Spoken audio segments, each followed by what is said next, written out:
नमस्कार, जय हिंद, वंदे मातरम। दोस्तों आज हम इस वीडियो में पढ़ने वाले हैं हिंदी के महत्वपूर्ण 50 प्रश्न।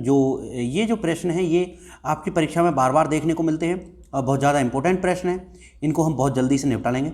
और दोस्तों इस वीडियो को अपने दोस्तों के साथ में ज़रूर शेयर कीजिए ताकि उनका भी एक भी प्रश्न यदि इस वीडियो में से आता है तो छूटे नहीं, क्योंकि इस वीडियो में अत्यंत महत्वपूर्ण प्रश्न संकलित किए गए हैं और ये मात्र 50 प्रश्न हैं जो बार बार रिपीट इधर उधर से होते हैं।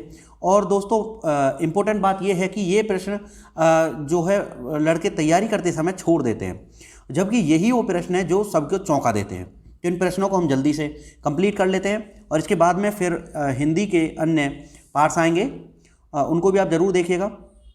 प्लेलिस्ट में जाइएगा, हिंदी की आपको प्लेलिस्ट मिलेगी, उसमें आप जाएंगे तो हिंदी के महत्वपूर्ण बिल्कुल एकदम निचोड़ प्रश्न आपको प्रोवाइड किए जाते हैं। आपको जैसा पता है इस चैनल पे बिल्कुल बेहतरीन तरीके से जो आपकी तैयारी करवाई जाती है। तो शुरू करते हैं बिना वक्त गवाए इस वीडियो को। हिंदी मानक वर्णमाला में कुल कितने वर्ण हैं? तो दोस्तों आपको पता है ये मानक वर्ण अगर कुल बोले जाए तो वो 52 होते हैं। अंतस्थ व्यंजन की संख्या क्या होती है, कितनी होती है? तो 4 होती है। य, र, ल, व। यह होता है, रे होता है, ले होता है और वह होता है, ये अंतस्थ व्यंजन होते हैं। स्वरों की संख्या कितनी मानी गई है? तो 11। दोस्तों स्वरों की जो संख्या है वह 11 मानी गई है लूसेंट के अनुसार। और हिंदी शब्द की व्युत्पत्ति कहाँ से हुई है? तो हिंदी शब्द की उत्पत्ति जो हुई है वह सिंधु शब्द से हुई है। हिंदी वर्णमाला को कितने भागों में विभाजित किया गया है? तो दोस्तों अगर ये प्रश्न आपकी परीक्षा में आता है तो 2 आप उत्तर लगाएंगे। 2 भागों में हिंदी वर्णमाला को बांटा गया है। हिंदी वर्णमाला में स्पर्श व्यंजनों की संख्या कितनी है? तो 25 जो है स्पर्श व्यंजन है हिंदी वर्णमाला में। बिल्कुल नॉन स्टॉप इस वीडियो को बहुत जल्दी से समाप्त करते हैं और इम्पोर्टेंट प्रश्न है और रिवीजन के हिसाब से आप इस वीडियो को देख सकते हैं। और हो सकता है कि इस वीडियो के काफ़ी प्रश्न आपको पता भी ना हो दोस्तों। तो देखते हैं, क्योंकि इम्पोर्टेंट क्वेश्चंस वो सारे क्वेश्चंस हैं जिनको ज़्यादातर लोग छोड़ देते हैं कि ये इम्पोर्टेंट नहीं है, लेकिन वही प्रश्न आपकी परीक्षा में देखे गए हैं, बार बार रिपीट हुए, तो इनको हम कंप्लीट कर लेते हैं। मात्रा के आधार पर हिंदी स्वरों के 2 भेद कौन कौन से हैं? तो दोस्तों मात्रा के आधार पर एक तो ह्रस्व स्वर है और एक दीर्घ स्वर है। ये जो है 2 भेद हैं मात्रा के आधार पर। हिंदी वर्णमाला में व्यंजनों की संख्या कितनी है? तो दोस्तों 33 जो व्यंजन है।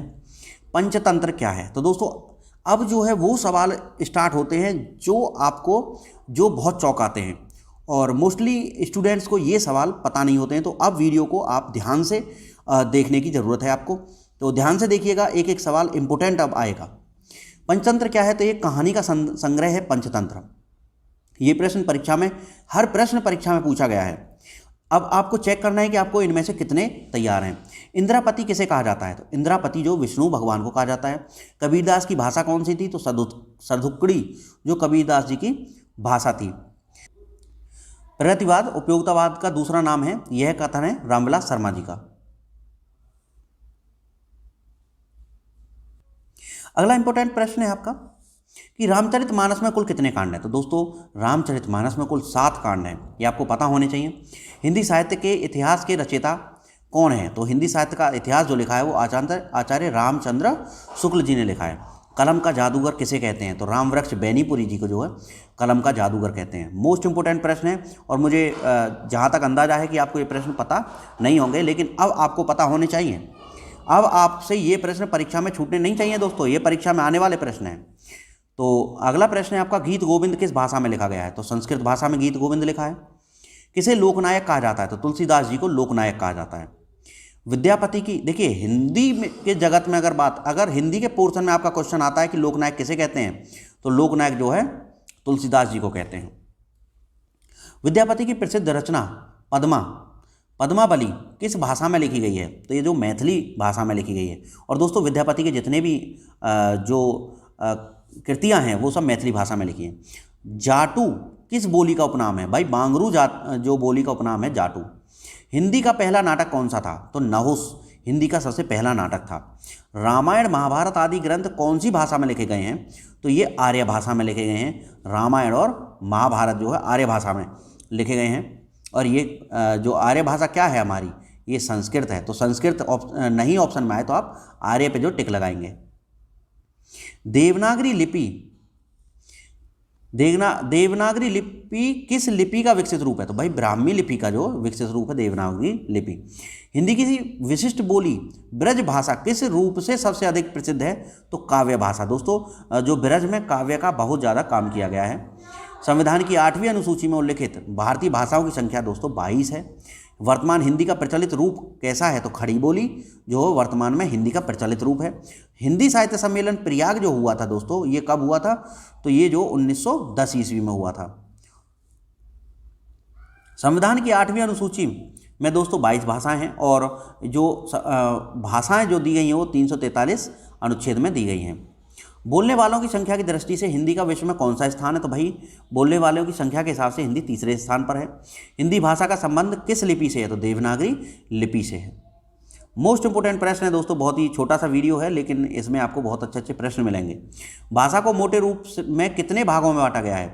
तो जो है लिखित और मौखिक। मोटे रूप में 2 भागों में बांटा गया है भाई, एक लिखित और एक मौखिक, 2 भाषा होती हैं। भाषा शब्द की उत्पत्ति कहाँ से हुई है? तो भाषा शब्द की उत्पत्ति संस्कृत की जो भाषा धातु से, भाष धातु से हुई है। तो भाषा की जो उत्पत्ति हुई है संस्कृत की कौन सी धातु से हुई है? वो भाष धातु से हुई है। कवि नरेंद्र शर्मा ने राष्ट्रपिता महात्मा गांधी के निधन से प्रभावित होकर कौन सी रचना की? तो रक्तचंदन की रचना, रक्तचंदन की जो रचना की थी कवि नरेंद्र शर्मा ने जब महात्मा गांधी का निधन हो गया था तब। और नाट्यशास्त्रकारों द्वारा असामान्य रस कौन सा है? तो भाई विभत्स रस जो है ये नाट्यशास्त्रकारों के द्वारा ये जो असामान्य रस माना जाता है विभत्स रस। बहुत इंपॉर्टेंट प्रश्न और बार बार परीक्षा में देखने को मिल जाते हैं दोस्तों। काव्यशास्त्र का प्राचीनतम नाम क्या है? तो अलंकार है। काव्यशास्त्र को पहले क्या कहते थे? अलंकार कहते थे, अलंकार शास्त्र। रीति संप्रदाय के संस्थापक तो आचार्य वामन जो रीति संप्रदाय के संस्थापक थे। हिंदी में काव्यशास्त्र के प्रथम आचार्य कौन है? तो काव्यशास्त्र के प्रथम आचार्य जो दोस्तों केशवदास है हिंदी में। साहित्य शब्द किस शब्द से बना है? तो सहित शब्द से बना है साहित्य। तो जो ये आपको पता होना चाहिए कि सहित शब्द से क्या बना है? साहित्य। हिंदी साहित्य में जीवनी साहित्य का प्रारंभ कौन से युग से हुआ? तो भाई जीवनी पहले नहीं लिखी जाती थी लेकिन भारतेंदु युग के बाद में जो जीवनी लिखी जाने लगी। तो इसमें जो है हिंदी भाषा और साहित्य के लेखक हैं।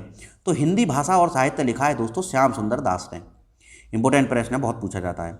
मनुष्य एक सामाजिक प्राणी है, किसका कथन है? तो ये अरस्तू ने कहा है मनुष्य एक सामाजिक प्राणी है। चप्पू किसे कहा जाता है? तो गद्य और पद्य मिश्रित रचनाओं को चप्पू कहते हैं, यानी कि ऐसी रचना जिसमें गद्य और पद्य दोनों हो तो उसको चप्पू कहते हैं। कलाधर उपनाम से कविता कौन से कवि लिखते थे? तो कलाधर थे जयशंकर प्रसाद। बहुत इंपॉर्टेंट है, पूछा जाता है। तो कलाधर का उपनाम था जयशंकर प्रसाद का। उपनामों से संबंधित भी प्रश्न आपका पूछा जाता है। रसनिधि किस कवि का उपनाम है? तो भाई रसनिधि है पृथ्वी सिंह का। रसनिधि पृथ्वी सिंह का उपनाम है। प्रेमचंद्र के अधूरे उपन्यास का क्या नाम है? तो मंगलसूत्र जो है मुंशी प्रेमचंद जी का अधूरा उपन्यास रह गया था।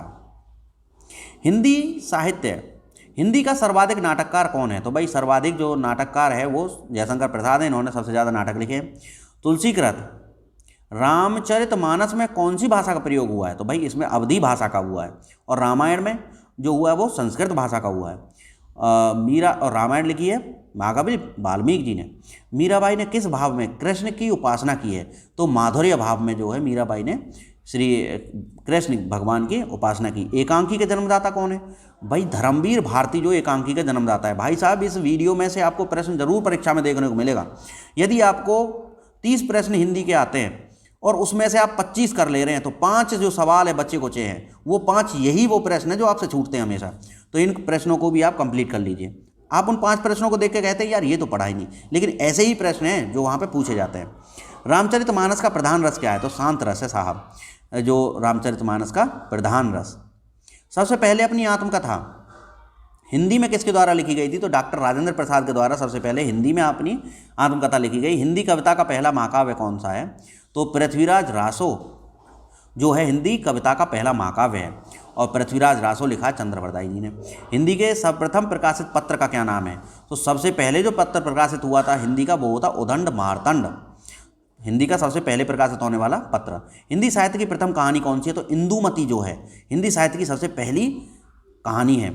आंचलिक रचनाएं किससे संबंधित होती हैं? तो आंचलिक का अर्थ होता है दोस्तों किसी क्षेत्र विशेष से संबंधित जो रचनाएं होती हैं उनको आंचलिक रचनाएं कहा जाता है। और अगला महत्वपूर्ण प्रश्न है कि हिंदी गद्य का जन्मदाता किसको माना जाता है? तो भारतेंदु हरिश्चंद्र को हिंदी गद्य का जन्मदाता कहते हैं। कबीर किसके शिष्य थे? तो कबीर रामानंद जी के जो शिष्य थे। बिहारी ने क्या लिखे हैं? तो बिहारी ने जो सत्सई लिखी है दोस्तों, बिहारी ने सैकड़ों दोहे लिखे हैं। बिहारी सत्सई बिहारी की रचना है।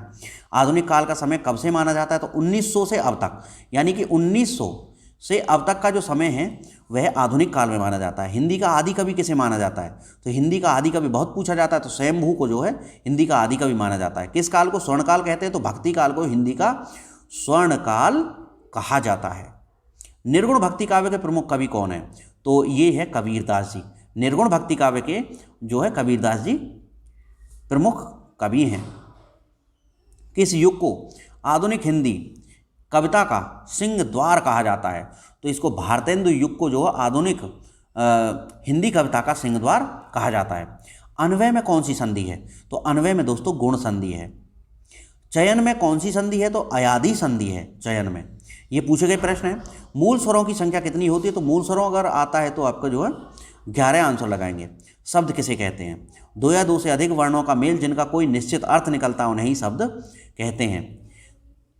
हिंदी में वाचन कितने प्रकार के होते हैं? तो हिंदी में वाचन जो है 2 प्रकार के होते हैं मित्रों। और अव्यय के सामान्यतः कितने भेद होते हैं? तो अव्यय 4 प्रकार के होते हैं। कार्य के होने का बोध कराने वाले शब्द को क्या कहते हैं? तो क्रिया कहते हैं, जिससे हमें पता लगता है कि कार्य हो रहा है। और भाषा के शुद्ध रूप का ज्ञान किससे होता है? तो दोस्तों व्याकरण से होता है भाषा के शुद्ध रूप का ज्ञान। तो इस तरह से दोस्तों हमने मोस्ट इंपोर्टेंट 50+ जो क्वेश्चन कंप्लीट कर लिए हैं, और ये वही प्रश्न थे जिनको जो नॉर्मल स्टूडेंट तैयारी करते वक्त छोड़ देता है। आशा है ये वीडियो आपको बहुत पसंद आया होगा, और दोस्तों इस वीडियो को आप अपने मित्रों के साथ में जरूर शेयर करें। मिलते हैं नई वीडियो में, तब तक के लिए हर भाई बहन गृहिणी के माता पिता को मेरा जय हिंद, वंदे मातरम। और दोस्तों आने वाले हिंदी के पार्ट्स को देखना ना भूलें। हिंदी की प्लेलिस्ट बनी हुई है, उसमें आपको हिंदी के सभी पार्ट्स मिल जाएंगे।